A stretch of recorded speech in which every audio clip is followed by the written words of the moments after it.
स्वागत है आप सबका मेरे YouTube चैनल पर। मैं जगदीश बिश्नोई राही।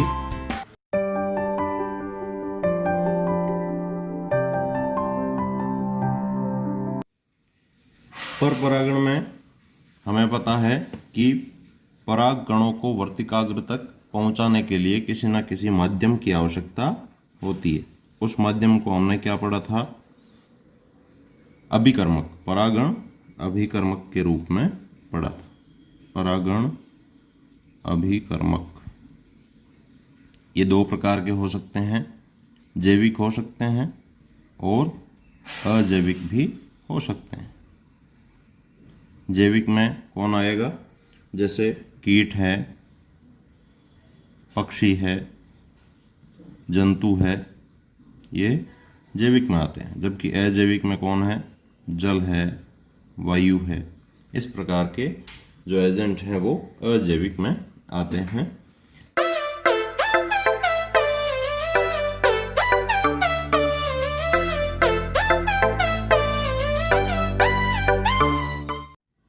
पहला प्रकार जो पर परागण की विधियों का है वो है वायु परागण।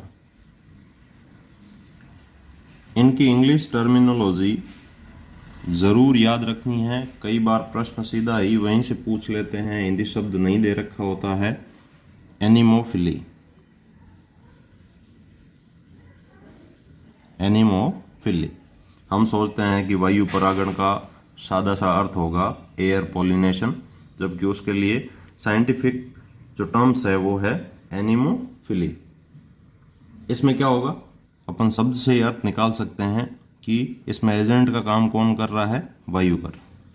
अपन को ध्यान ये रखना है कि इस प्रकार के परागण में पराग कणों का क्या गुण होगा, यानी पराग कणों के अंदर ऐसी कौन सी खासियत होगी जो वायु परागण के अनुकूल उनको बनाती है। सबसे पहले ध्यान रखना है पराग कण कैसे होंगे? छोटे होंगे, नंबर 1। दूसरा, हल्के होंगे। कैसे होंगे? हल्के होंगे। हल्के के होने के साथ साथ कैसी प्रकृति के होंगे? शुष्क होंगे। शुष्क और चिकने, ऐसे पराग कण इन पौधों में बनते हैं। और दूसरा बात, उत्पादन में ये बहुत अधिक संख्या में बनते हैं। क्यों?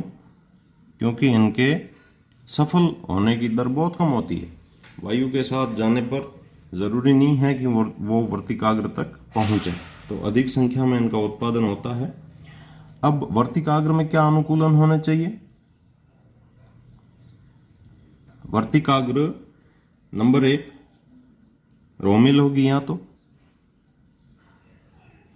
जैसे घास में होती है, या पक्षमा भी होगी, सीलिएटेड होगी, फिदरी होगी, जैसे ये भी घास में ही पाई जाती है, या फिर ब्रश के जैसी होगी, तो जैसे टाइफा में पाई जाती है। ये अनुकूलन किस में पाए जाएंगे? वर्तिकाग्र और परागकण में। तो इस प्रकार के जो अनुकूलन है उससे वायु द्वारा परागण आसानी से हो सकता है। अब दूसरा अपन पढ़ते हैं जल परागण।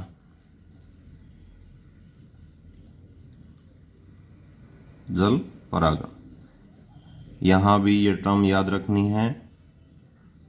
हाइड्रो यानी जल, हाइड्रोफिली। अब हाइड्रोफिली में जल माध्यम का काम करेगा। जब स्थानांतरण जल के द्वारा हो तो उसे अपन जल परागण कहते हैं। अब जल परागण कितने प्रकार का हो सकता है? 2 प्रकार। कौन कौन सा? अधोजल परागण और अधिजल परागण।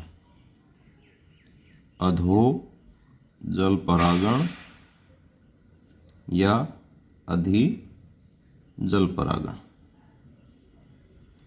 अधो का मतलब नीचे, हाइपो, और अधि का मतलब ऊपर, एपी। हाइपो हाइड्रोफिली और एपी हाइड्रोफिली। अब हाइपो का मतलब है कि जल की सतह से नीचे होने वाला परागण, यानी ये जल के भीतर होगा। अब यहाँ कैसे पौधे होंगे? जो जल निमग्न है यानी पानी के अंदर डूबे हुए पादपों में ये प्रकार पाया जाता है। उदाहरण ले लो, जैसे जोस्टेरा है,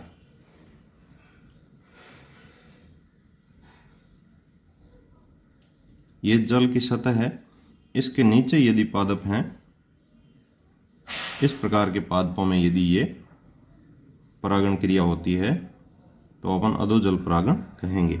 दूसरा आता है अधिजल परागण। इसमें ये जल की सतह है, यहाँ पुष्प हैं। पुष्प कहाँ है? जल की सतह पर, यानी जल की सतह पर जो परागण प्रक्रिया होगी वो कहलाएगी अधिजल परागण। ठीक, तो ये किस में होगा? जैसे वेलिस्नेरिया है,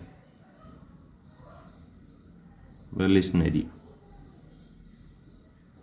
इस पादप में ये प्रक्रिया पाई जाती है। अब ध्यान ये रखना है, कई बार प्रश्न अपवाद से पूछे जाते हैं कि ऐसे कौन से पादप हैं जो जलीय पादप हैं लेकिन जल परागण नहीं होता। तो ऐसे उदाहरण याद रखने हैं हमें, जैसे पोटामोजिटोन है, पोटामोजिटोन। नंबर 2 मिरियोफिलम है,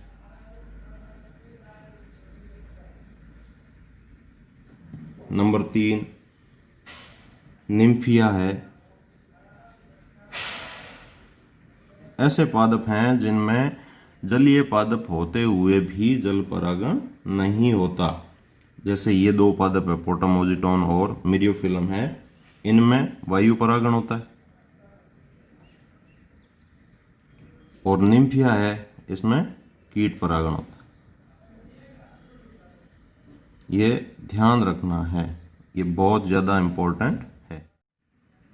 अब हम पढ़ते हैं तीसरे प्रकार का परपरागण, जिसे कीट परागण कहेंगे।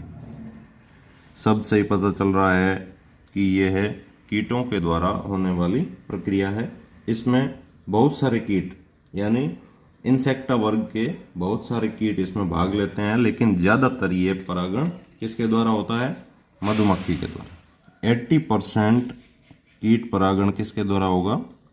मधुमक्खी के द्वारा। अब इसमें पुष्पों की क्या खासियत होगी? पुष्प की विशेषता क्या होनी चाहिए? नंबर 1, पुष्प रंगीन होंगे। कीटों को आकर्षित करने के लिए इनमें बहुत सारी विशेषताएं पाई जाती है। चमकदार होंगे, सुगंधित होंगे,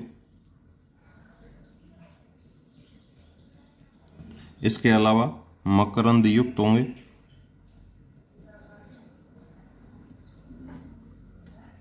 और अट्रैक्टिव होंगे, आकर्षक होंगे, जिससे क्या होगा? कीट है वो इनकी तरफ आकर्षित होंगे। तो ये किस में पाया जाता है? लगभग सामान्यतः बहुत सारे पादप हैं जो कीट पर परागित होते हैं, जैसे सरसों है, साल्विया है, अभी अपन ने पढ़ा निम्फिया है, आक है, ऑर्किड्स के बहुत सारे प्लांट्स हैं, वो सारे के सारे कीट परागित होते हैं। चौथा प्रकार अपन पढ़ते हैं पक्षी परागण।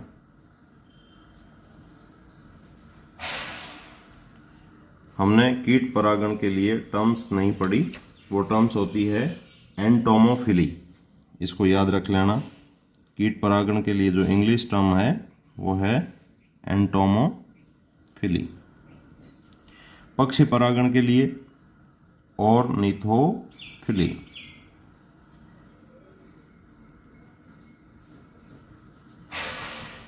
पक्षी परागण में क्या होगा कि माध्यम का काम कौन कर रहे हैं? पक्षी कर रहे हैं। एक पुष्प से जो बर्ड्स हैं वो दूसरे पुष्प तक या उसी पुष्प की वर्तिकाग्र तक ले जा रही है किसको? परागणों को। ठीक है, तो पर परागण की यह है चौथी विधि है। ये अधिकतर जो उष्णकटिबंधीय क्षेत्र हैं उन क्षेत्रों में देखने को मिलता है।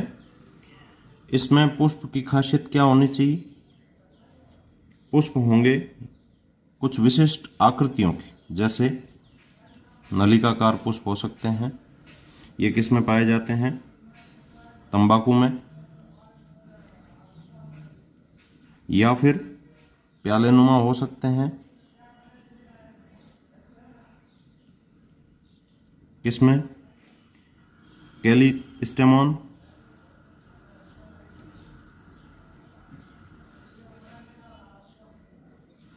ठीक है। तो इस प्रकार के पुष्प या घड़े के आकार के हो सकते हैं, जिसको अपन कुंभाकार कहेंगे। कौन सी फैमिली में? एरिकेसी। एरिकेसी फैमिली में पुष्प कैसे होते हैं? घड़े के आकार के। इसके अलावा क्या विशेषता होगी? ये चमकदार होंगे, आकर्षक होंगे और मकरंद युक्त होंगे। लगभग वही खासियत है जो कीट परागित पुष्पों में देखने को मिलती है। अब यहाँ होगा क्या कि मकरंद के लिए आएंगे पक्षी, उनकी चोंच मकरंद से चिपचिपी हो जाएगी, और जैसे ही चिपचिपी होगी यहाँ पर कौन चिपक जाएंगे? परागकण, और वो दूसरे पुष्प पर या पौधे पर जाएंगे, तब वहाँ वर्तिकाग्र पर इन परागकणों को छोड़ देंगे, ठीक है। तो यहाँ पक्षी कौन कौन से भाग ले सकते हैं? ज़्यादातर जैसे गुंजन पक्षी है, जो सबसे छोटी चिड़िया जिसे अपन कहते हैं हमिंग बर्ड। इसके अलावा शकरखोरा, जिसको सन बर्ड कहा जाता है, नेक्टेरिना है। और ऐसे पादप कौन कौन से हैं जिनमें पक्षी परागण होता है? तो सैमल पादप है, जिसको बोम्बेक्स बोलते हैं। इसके अलावा बिग्नोनिया है, पलाश पादप है, जिसको अपन जंगल की आग कहते हैं। इसको याद रखना, जंगल की आग, पलाश। इसका वैज्ञानिक नाम है ब्यूटिया मोनोस्पर्मा। ये पीले पुष्प पैदा करता है, जिससे ऐसा लगता है कि जंगल में आग लगी हुई है। इसको याद कर लेना। पांचवें प्रकार का परागण विधि, जिसको अपन चमगादड़ परागण बोलते हैं, इसको इंग्लिश में बोलते हैं चिरोप्टेरोफिली। चिरोप्टेरोफिली। चमगादड़ क्या है? एक स्तनधारी है जो रात्रि यानी निशाचर प्रकृति का होता है, और यह कीट पतंगों या मकरंद की खोज के लिए रात में घूमता रहता है, ठीक है।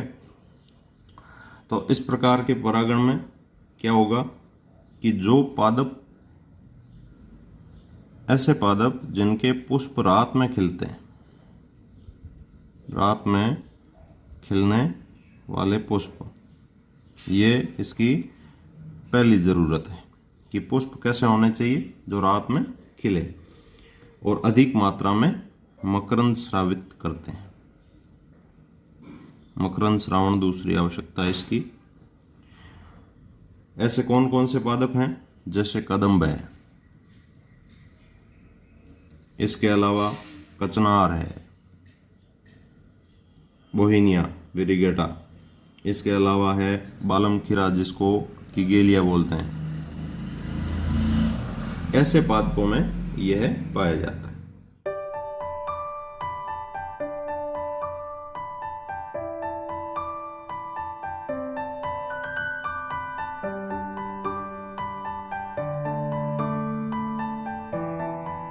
वीडियो कैसा लगा कमेंट सेक्शन में जाकर ज़रूर बताएं।